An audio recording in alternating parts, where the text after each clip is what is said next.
Metropolitan postgame show to get into. Apologies in advance, as I'm sure the audio is a bit echoey and not as nice and concise and conformed as it usually is. That's because I had a mic issue, so we're going to rock with the webcam audio and break down this 5-4 Mets victory. Finally, the Mets win a one-run ball game that does go, in fact, in their favor. Even when Nunes walking the bases loaded with no outs in his season debut was trying to make it not happen, Reed Garrett just gets enough done there that we saw in relief for him there in that bases loaded jam. Edwin Diaz shuts down the door after allowing a leadoff batter to get on because of a Pete Alonso error. Speaking of Pete Alonso, he and Francisco Lindor led the home run heroics in this ballgame, everybody. So let's break it down. Our latest show presented by SeatGeek, BetUS, and Mando. But as it begins there in the first, where Juan Soto gets on there with a one-out walk. Afterwards, we would see the polar bear there unfortunately ground into it, any double play. So nothing transpires from the Mets in the first inning of work that we see in this one. As we then get on to the bottom of the first, Corbin Carroll greets Griffin Canning rudely to kickstart this series, and that is with an absolute tank to right.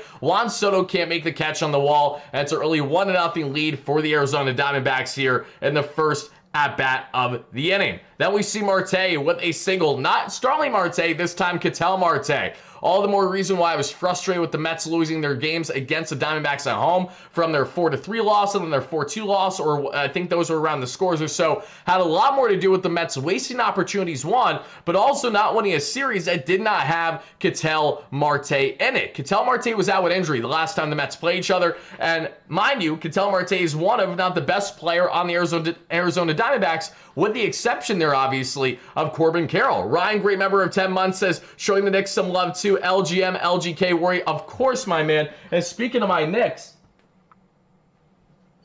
I was rocking them all day today. I just took them off because I wanted to rock a Mets-related hat for the stream today. But I was rocking my Knicks all day. Can't get over Jalen Brunson and Mr. Mikal Bridges making all those first-round picks worthwhile there from that little snag on Jaylen Brown to absolutely win a big one there in TD while down 20 points at one point. Shout out to our Knicks fans out there. But let's reel back in here, folks. We would see after the Corbin Carroll home run, Ketel Marte with a single, and then Mr. Josh Naylor with a double play ball. Nothing else transpires from there. That leads us to the second inning. We're in the second inning, everybody. We would see Brandon Nimmo get on there with a walk. Nothing else transpires offensively for the Mets. So as we go on from there, everybody, we get into the bottom of the second inning where Suarez gets himself with a single. Then we see Moreno with a ground out and Yoli Gurriel with a strikeout. 96 gas pumped right past him as Griffin Canning with the heater, and then Thomas would ground into a ground out to end it for the inning.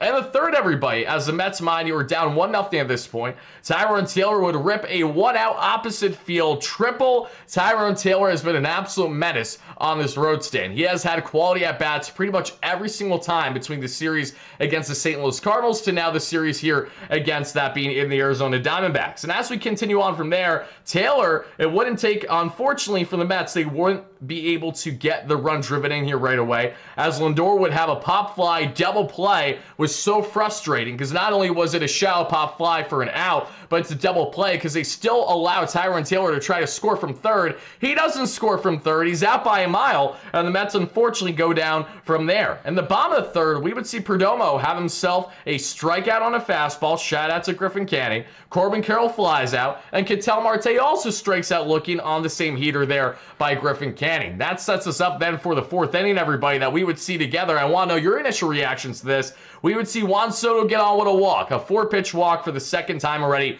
for Juan Soto in the first 4 innings of this ball game. Sets the stage for the polar bear and Pete Alonso, everybody. And what does Pete Alonso do? Pete does what he always does, and that is to absolutely tear covers off baseballs. Alonso rips an absolute no-doubter, 116 miles per hour, 425 foot, no doubt, 2-run ding-dong to give the Mets the early 2-1 lead here that we would see there in the fourth inning. From there, Vientos would then get on with an opposite field single. Another 2-strike hit for Vientos in this Mets offense. A continuation of something that we've seen so far here on this road trip. And then to make matters even better, everybody, that was Alonso's now 9th home run of the season, right? Giving them that 2-1 lead. And Alonso leads pretty much every statistic in the National League offensively. He leads the league not only when you look at average, slugging, OPS, even hits. So this guy is literally performing like the best overall hitter in all the National League right now. Yes, folks, a month plus in the season at least, Pete Alonso is looking like an MVP candidate for the New York Mets. Who would have had that on their bingo card heading into the season over Lindor, over Juan Soto? No, it's the polar bear getting the job done the way that he knows best, and that's by driving baseballs the absolute hell out of the ballpark. The Mets have themselves a 2-1 lead, and after that Vientos opposite field single, we would see Alvarez strike out, and then unfortunately Vientos would be tagged out there at second on a McNeil ground ball because Vientos is slow. We know this, wasn't able to get to second base in time before Ketel Marte, I believe, made the tag between first and second there, and that did it for the top of the fourth. Because as we got to the bottom of the fourth, everybody, Josh Naylor with a 1-out single. Then we would see Suarez with a fielder's choice. Moreno with a strikeout, then ends it from there. A nasty knuckle curve by Mr. Griffin Canning, who works himself a scoreless fourth. As we advance to the fifth inning, Francisco Lindor gets on with a hit by pitch. Soto sadly does nothing with it as he grounds into a double play. And the bottom of that same inning, Thomas would get on with he would strike out Griffin Canning, nasty yet again. Perdomo then gets on with a 2-out single, but that's all she wrote. No one scores there in the fifth. That leads us to the sixth inning, everybody. And in the sixth inning between the Mets and the Diamondbacks in game one of a 3-game set. And thank you guys kindly for smashing that like and subscribe on as you chime in as we give you guys a late night edition of our New York Metropolitan postgame show. And we'll have more of a recap on this game tomorrow morning for you guys to check out as well. But as we continue on the discussion from here, everybody, we would see Marte get on with a 1-out walk. Nimmo with a flyout. Nothing else happens there in the top of the sixth. In the bottom of the sixth, we would see Mr. Smith with a walk. Then here comes Brosman after Griffin Canning, folks, works the final line, which is as follows. Listen up and watch it with me. Griffin Canning, what did he do for the New York Mets today? He gave the Mets 5 innings of 6 hit, 1 walk, 1 earned run, 6 strikeout ball. Now at a 2.50 ERA on the season. Griffin Canning might not be going consistently deep into games for this Mets team, but man, has he been quality. This has been fantastic. And listen, I'm taking quality over quantity every single day of the week. Griffin Canning pitched 170-plus innings for the Angels last year to right around a 5 ERA. Now, throughout the first number of starts he's had a month and a half into the season for the Mets, he's having far and away the best performance of his respective career. Has plenty to do with the pitching lab getting him right and utilizing his arsenal differently. As we evaluate Griffin Canning's arsenal, he went slider heavy today, everybody.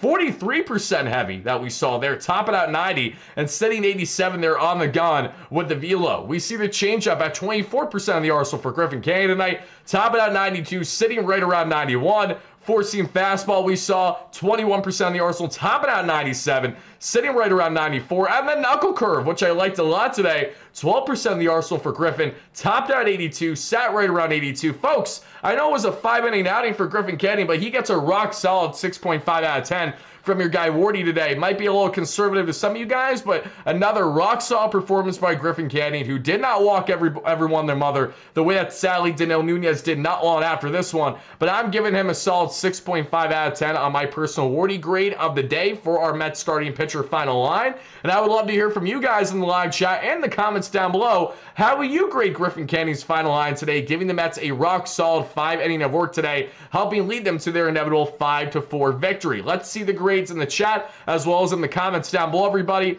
If you guys are first chiming in as well, I'd greatly appreciate to hear how the audio is for you guys. Like I said, it's probably obnoxious on the echo, and that's because of the fact that we're using my webcam versus my actual microphone. Unfortunately, I had a mic hiccup tonight. It's like late night. I had everything set up, and the baseball gods are still trying to screw over your guy Wardy, trying to get a nice proper show for each and every one of you. But I hope the audio is at least bearable for you guys, and for my replay viewers, that isn't the worst thing that you're hearing, isn't as bad as maybe listening to, nails on a chalkboard, among other things. But I digress, everybody. Griffin Canning, rock solid outing for him. He gets a 6.5 out of 10 from your guy Wardy. Now let's get on to breaking down more about this ball game, folks, because at this point we have a little bit of a jam, not a big one, but there is one runner on for Huascar Brosman. And as Brazo comes in, he gets himself an absolute rock solid double play ball there on Josh Naylor, and then a strikeout on Eugenio Suarez on a nasty changeup, roughly 91 miles per hour, and that does it there for the inning, everybody, which we love to see. As we then get on to the seventh inning, everybody, Francisco Alvarez has himself an infield single, hustling down the line yet again. This is the second time over the past 4 games that Alvarez has legged an infield single that we saw. Great hustle by him. Love to see it. And Alvarez is showcasing his ability as a catcher having sneaky speed down the first base path. I know that he's not the fastest man on the planet by any stretch. He ain't Usain Bolt out here. But what he is at least a guy that's serviceable and right around a league average, if not above league average, on the speed. Especially for a catcher, I feel like he's above league average there. If there was a way to kind of nitpick the average sprint speed for a catcher in Major League Baseball, where would Alvarez range? I'm sure he'd be above league average. So he hustles out an infield single for the Mets here. And then we see Jeff McNeil, unfortunately, strike out on a slider down and in there, or I think it was a sinker or slider. Got him to bite there. A little chase inside. Then we see Tyrone Taylor, everybody. What does Tyrone Taylor do? Another game with Tyrone Taylor where he has himself an absolute fantastic extra base hit. First, he had a triple in this ball game. Second at bat, has a double. Tyrone Taylor is an absolute man possessed. After that double, that made him 6 for 8 and the road trip to this point there with his offensive production. So Tyrone Taylor came to play, and we appreciate that as Mets fans. And you want to know what we appreciate even more, everybody? It's not just Tyrone Taylor's triple and then double. It's what happens after Tyrone Taylor rips that double, everybody, and after Alvarez gets on with that infield single. And it has everything to do with this Mets offense, not just Pete Alonso. No, folks, it's time to talk about the captain and Francisco Lindor. Big game there for him, himself, El Capitan. A 1-for-4 game with a home run, a 3-run ding-dong. That gave the Mets a 5-1 lead here in the 7th inning. Fantastic work by Lindor. Look at that sexy swing there. Gorgeous. Not a problem whatsoever. Down and inside. It's out of here. Francisco Lindor, yet another nuke on the season, helps propel the Mets to give them, at this point, a 5-1 lead. And while it's true, the Mets' runner in scoring position woes continue. This is this constant problem that we have reiterated every single day on the platform. What is also true, and Doug, I did not say he's Mariano, but I did say that there was a lot of excitement when Nunes returning. That is true. He got exposed today for a guy who had his first game of the year at the Major League level. We're going to talk about that in just a second. But folks, Francisco Lindor is going to be Wardy's player of the game today, because while Alonso did have 2 hits, I have to give it to Lindor today, and here's why. Francisco Lindor has not been playing his best offensive baseball we've seen on this road trip, especially over the past week plus of games. He's cooled off a bit. We've all seen that. Not that he's been terrible, but he has been off to as hot of a start that he was otherwise the previous couple weeks. Alonso's been pretty darn steady as to what you're getting, like every single game. And that's why Alonso looks like the best player right now out of all players in the National League. So I'm going to go with the captain tonight and Francisco Lindor, because if it isn't for this home run, the Mets don't win this ball game. And while the Mets have had their respective struggles with runners in scoring position plenty still, this was mightily important because he actually was able to drive these guys in scoring position. Because outside of this and the Alonso home run, the Mets again continue to have their struggles with guys on base. And this is a team that cannot be solely reliant on the home run ball. I don't think it takes a rocket scientist to figure that one out, but at least the Mets are getting continued production from the top of the order. Juan Soto might have not had him so much on the home run heroics today, but Juan Soto did get on base at least 3 times today in this ballgame, everybody. And as we continue to talk about Juan Soto and this Mets team, Juan Soto was this close to having yet another home run. Another game, another just missed home run by Mr. Juan Soto. A day ago, he gets robbed dead center and one of the Mets' 1-run losses in their doubleheader against the Cardinals because Victor Scott II is an absolute schmuck, and I hate him. All seriousness, Juan Soto rips a scorching liner to right. 111 off the bat, just fell short, did not have any air under it whatsoever. It was a clear liner to right, just stays in there. Hits off the wall. Juan Soto's at second base with ease. Just like that, they have another runner in scoring position. So what did they do after that? The Polar Bear gets on with a single that he pulls to the left side, and the Mets don't score from there. And I will say that was kind of frustrating because it's one thing to hit a home run to give the Mets a 5-run lead, and I know that a 4-run lead's solid, but it's not overly comfortable when anything can happen, and the Mets still have a bullpen game to deal with. I really want to see the Mets add more insurance there in that 7th inning,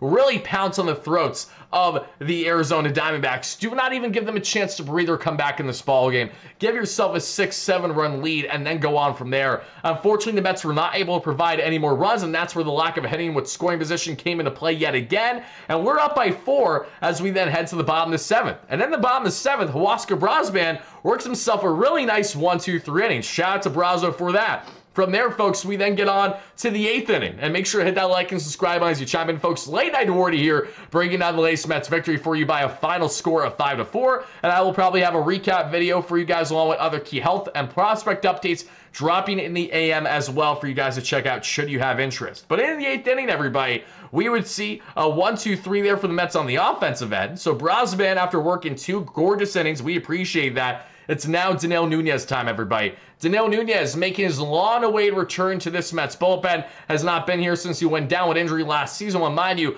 he only pitched like 30-plus innings or so for the Mets a season ago. But when he was with this Mets team, the guy was absolutely nails. Had 11-plus K per nine to just over a 2 walks per nine, a ridiculous K to walk ratio, and his expected numbers were as good as any across Major League Baseball. He was in an elite class of relievers in his sample size. Now, Daniel Nunes, what has been the big gripe with him so far this year in Syracuse, because the K per nine is still there around a 12 K per nine, but it's the walk rate. Buddy's averaging around 6 walks per nine throughout his handful of innings in the minor leagues so far this year. But the Mets did inevitably call up Daniel Nunes, who they like in high leverage situations, late in ball game. They love how he looked in Syracuse, working back-to-back days, and of course working multiple innings in the same day. So they like his utilization in various forms for the Mets throughout the course of the season, the bullpen. But this is where I see both sides of the coin. There is a contingent of Mets fans that did not like from the start Daniel Nunes coming in, even a 4-run ball game, didn't like him having his season debut in a spot like that when you know you want a true setup option. And I see where Carlos Mendoza and the Mets are coming from when Nunes is supposed to be that setup option for you in a situation like this, and is a guy that has, at the time, a 4-run cushion. So I'm going to be honest here, everybody. Like I said, I have nitpicked Carlos Mendoza plenty, just as much as anybody when it comes to the bullpen configuration, especially last season. You guys know very well my rants going back to that Pittsburgh Pirates series where Eric Orsi got thrown in the fire from Christian Scott's mess, and that really started my true... it didn't start my disgruntlement with the bullpen decisions because there were so many rants and implosions in the first half of the season last year, but that one sticks out like a sore thumb. This one doesn't stick out to me. This is a results-oriented reaction more than anything else because, again, the Mets had a 4-run lead bringing Nunes into this one. You might have not loved it, but I can't sit here and say in confidence that was the worst decision that Carlos Mendoza ever made. Unfortunately, it backfired, and it backfired in the worst way possible because Daniel Nunes then goes on to face the top of the order. And this is where I think this is the best counter by saying I didn't hate Nunes maybe being in a game where we're up by 4, but I did hate having Nunes face the top of the order for the Diamondbacks. If you were a fan that fell in that category while watching the game live, I get what you're saying. I 100% get what you're saying. And Peterson sucks. It's fitting that your name is that and calling the Mets bullpen awful. It's clear that you don't watch Mets games consistently, nor take a look at the stats to actually look and realize how superior the Mets pitching has been, and is in large part why the Mets are one of the best teams in Major League Baseball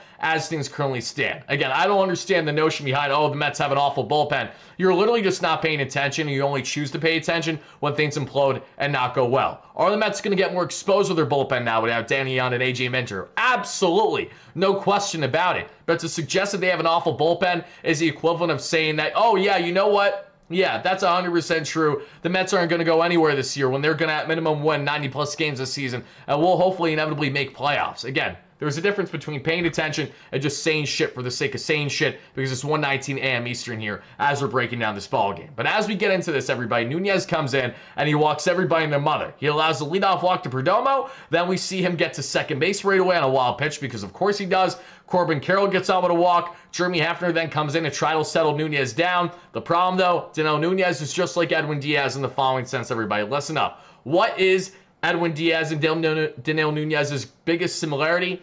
It's that they're two-pitch pitchers. Nunes has the slider and the fastball. Fastball touches high 90s, slider touches high 80s. The problem is, just like Edwin Diaz, if you don't have that breaking ball working, if it can't get over the heart, not the heart of the plate, but if it can't get over the way that you need it to, you're really screwed because unless you're going to fire away with your fastball, you have a complete lack of command and you're not going to look out too well in the end. And that was the case for Daniel Nunes. Had nothing on the slider. It was very reminiscent, honestly, of like a typical blown save situation for Edwin Diaz in 2019, where say the fastball's lively, but the slider can't locate to save its life. So that leads to inevitable bases loaded, no outs in the 8th inning, and Daniel Nunes' season debut is pulled just like that. He records no outs, and 3 runs would ultimately score on him as Reed Garrett comes in the ball game. And right away, Reed Garrett knows the mission. He understands he just needs to limit the damage. He knows that it's a situation where he's probably not going to allow the Mets to have no runs score, the Diamondbacks that being against the Mets in that in that inning, but if he can at least limit the damage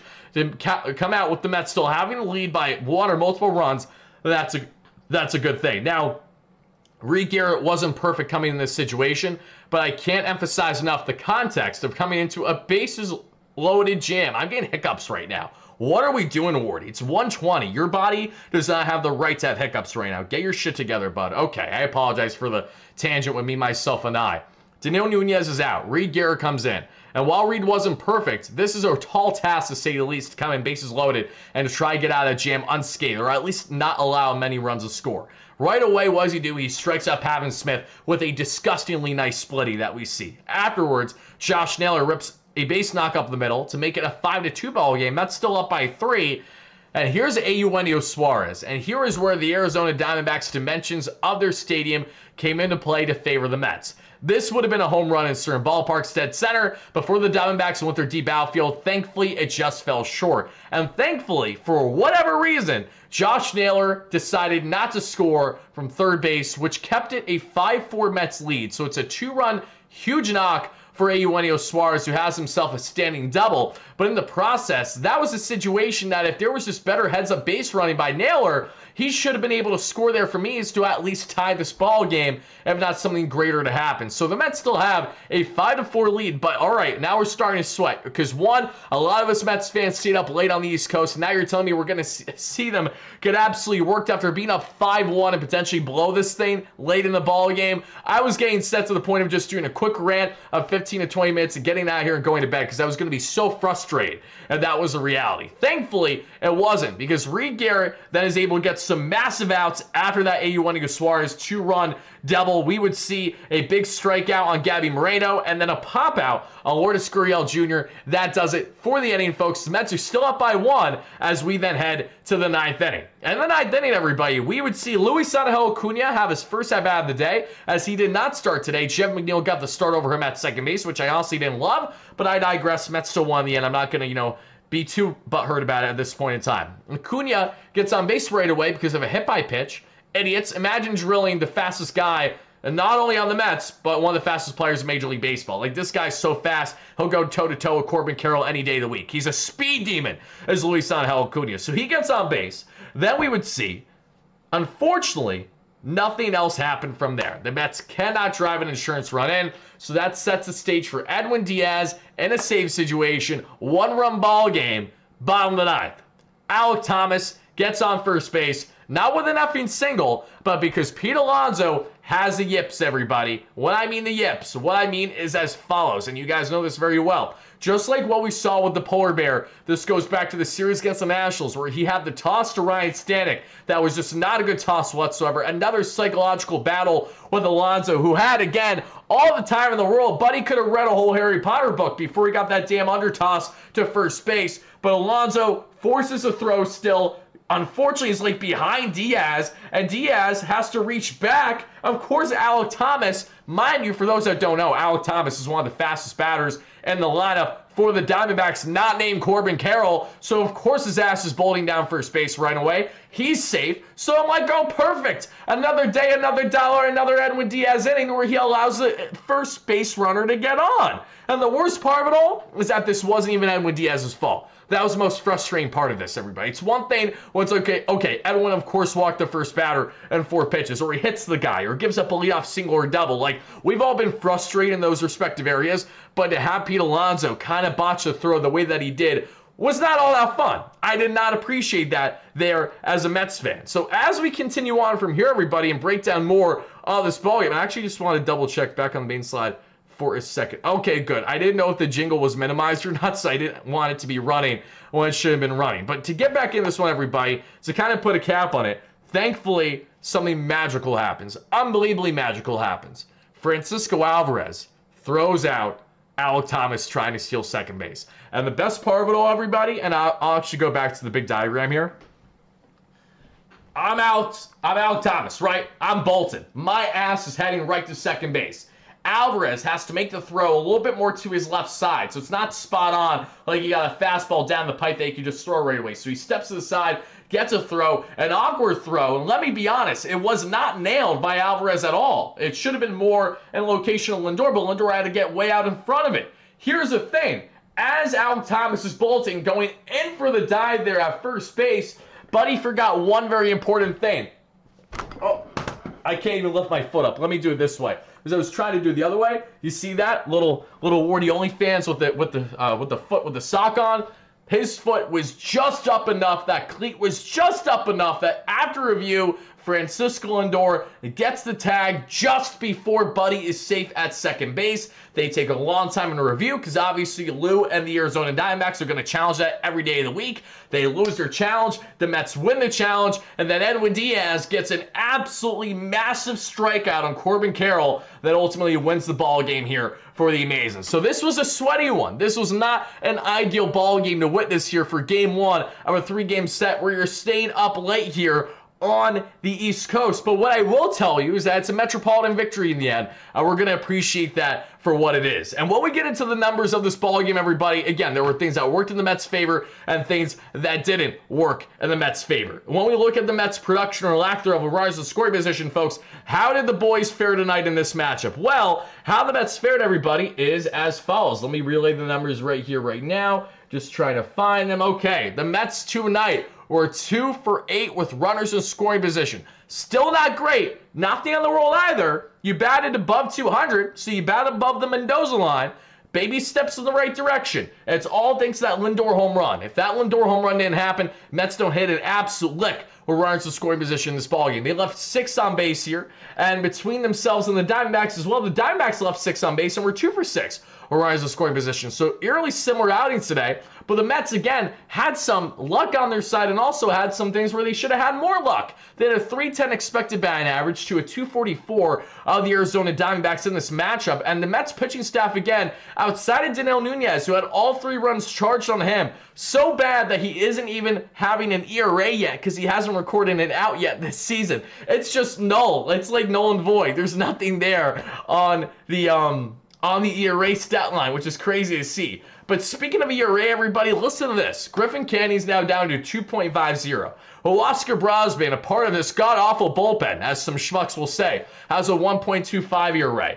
Reed Garrett has a 0.59 ERA. And after a scroll saying today, Edwin Diaz has a 3.86 ERA on the season. Now, obviously, a lot more work needs to be had in every facet for this Mets team, especially when you look at the fact that now that you're without A.J. Minter and Danny Yon, your bullpen's going to really need to pick up the work. And the Mets are not going to have as much quality in that bullpen. It may come eventually should Daniel Nunes get himself right, and then should the other piece of this bullpen, whether it'll be a Jesus Cabrera, whether at times it might be an Austin Warren, who looked solid yesterday but was sent back down after the doubleheader, whether it is eventually Rico Garcia, who I like and I think has upside in this bullpen from Syracuse, to a lesser degree Tyler Zuber, because he's fluctuated his production quite a bit. And Syracuse, I wish him well. He just has not been as nails as we need him to be. Or some other guys there, even from going all the way from AA to AAA. There are a bunch of arms right now that the Mets can consider, and that's a good thing. The Mets have a melting pot of options right now, and I promise you guys that the Mets are going to get some quality innings out of their bullpen and even potentially their rotation this year by the time that we get to mid to late summer from guys that are not even currently on the actual team. And I'm talking about top prospects, i.e. Brandon Sproat and or Nolan McLean. One of those two is going to pave their way to the Mets rotation at some point in the season. Whether they stay here will be indicative on their performance. Then you think of the bullpen options, where there is an absolute abundance of them. And what does unfortunately happen to every bullpen, everyone in the 162? Injuries inevitably happen. A.J. Minter and Danny Young, seasons end in a snap of a finger in a 72-hour span from one to the other. Because of course it does. So how do you combat that if you're David Stearns and if you're Carlos Mendoza? The Mets will stay internal for pretty much as long as they can, and that they have to go externally, whether it's for someone in the waiver wire, whether it's a David Robertson, who's, say, ramping up right now as a 40-year-old who was one of the best relievers in baseball last year, yet is not getting calls yet still because he's 40 years of age, and apparently that has to scare us all off, even though Buddy's done everything to win at the New York level. Championship-wise, was dominant with the Mets as a closer with Edwin Diaz down in 2023, and Buddy had an absurd K-to-walk ratio last year of like 12 K per 9 to a 3 walks per 9. Fastball sits 95 still. Disgusting breaking ball. What else needs to be said on the David Robertson front for these idiots in front offices not to just say, hey, let's give him a 1-year, $10 million deal because he deserves it? David Robertson deserves that shit. I want D-Rob on this team. And I'm getting on a tangent again because I talked about it in a video a couple of days ago, and I'm kind of upset that he's still out there right now. I just want D-Rob to either land with my favorite team or land somewhere and that be that. But on the front of the bullpen, everybody, the final thing that I have for you to say on this, it's going to get taxed. It's going to get further exposed. But there are going to be a lot of ebbs and flows, a roller coaster in what is a 162. So what do we need from this Mets team? You just need to continue to get quality innings out of your guys. That's the most important thing, right? If Griffin Canning, Clay Holmes, Tyler McGill, Kodai Senga, David Peterson, everyone your mother, if you're not going to give us as much length, we need quality. And with the exception of Tyler McGill's latest outing, the Mets have really gotten quality from every one of their usual starters. And I say usual because I'm not lumping Blade Tidwell into this equation right now. But out of the usual options, even if they're going 5 to 6 and sometimes rarely 7 innings right now, there really hasn't been much of a gripe because they kept the Mets in every single ball game. But here is the inevitable downside, obviously, with this Mets team not having a rotation that's going consistently deep. Until Frankie Montas and Sean Manaea return right around a month from now, and thankfully we are about a month away, which is great news. So sooner rather than later, they will return. The Mets are going to have to still go the next month with a bullpen that's probably going to get unbelievably taxed more than ever before this season. This Mets bullpen has not been worked at all in comparison to how they're going to be worked for the remainder of this Arizona Diamondbacks series. What they have, of course, coming up later in the week against the Chicago Cubs, in which I'll be in attendance for the May 9th and May 11th game there on that Mother's Day. Very excited for that. I cannot wait to interact with so many of you Mets fans at the games this upcoming weekend. And then you have, obviously, the Subway Series coming up. The Mets have Dodgers sooner than later. They have an absolute gauntlet for the remaining month of May, heading into the month of June, where in the month of June, again, that first series is in LA against, you guessed it, the LA Dodgers. So the Mets are going to get their absolute teeth kicked in at times with the bullpen. And there's going to be some games that gets really exposed. But these things inevitably happen. They happen to every single team. And before you sit there and be like, oh my God, the sky's falling, let me just remind you, these things are normal, as much as they may suck at times. Every team goes through them. That is the ebbs and flows of the 162 and dealing with the injuries that the Mets now have been sustaining and how they're going to be able to combat that going forward. I'm going to talk more about Mets injuries and a whole lot more there on the roster front in a video that will drop sometime tomorrow for you guys. It'll either be at 10 a.m. Eastern or it might drop a little bit later in the day just because maybe Wardy decided that he wanted to sleep in a little bit and drop a video after waking up versus doing it tonight. I'll figure it out not long after I'm doing this live show, but I want to thank everyone again so much for watching this live on a replay. I apologize sincerely that the audio wasn't to my liking or maybe to your liking today, an echoey audio today there, as this mic, for whatever reason, was just not working for me today. And mind you, I have the very bougie podcast Shure SM7V mic that is way too expensive for me to have paid on my own. That's why I was gifted by it by family over the past couple of years, but I still have an audio hookup with that I need to figure out, because I gotta get that puppy set back up, because that is literally like the true normal podcasting mic that you'll see all your favorite podcasters utilize all the time, and that's going to give you the nice crisp audio better than anything else. So I will have the audio better for you guys next time at our next recording or live show. But until then, folks, I wish you all a fantastic rest of your night, day, evening, whenever you're watching this. My New York Knicks and many of your New York Knicks won an absolutely tremendous game one there in Boston against those Celtics. And my New York Mets won a tight one in this one as well. Both games ended with a one possession being the difference or so. And that is a nice night here for the Orange and Blue. Thank you guys so much again for watching. I'll see you all tomorrow. Until then, have a great rest of your night, day, evening, whenever you're watching this. This is your guy, Wardy, signing out. Let's go Mets, baby. Peace out, everybody. Thank you again.